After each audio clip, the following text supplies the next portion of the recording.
Ang babaeng ito ay nag-iisa sa kanyang bahay at walang magagawa. Tingnan ninyo hanggang matapos kung ano gawin niya. Matagal na kasi, di nakakain ng ulam na talong na may itlog. Ang babaeng ito, kaya namimiss lang siguro niya kumain ng malaking talong, kaya ang daliri na lang niya ang kakainin. Grabe na ito. Panuorin ang video hanggang matapos. Salamat.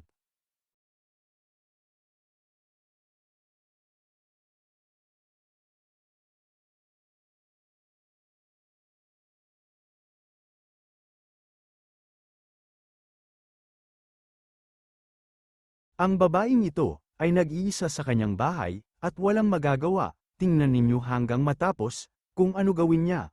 Matagal na kasi, di nakakain ng ulam na talong na may itlog. Ang babaeng ito, kaya namimiss lang siguro niya kumain ng malaking talong, kaya ang daliri na lang niya ang kakainin. Grabe na ito. Panuorin ang video hanggang matapos. Salamat.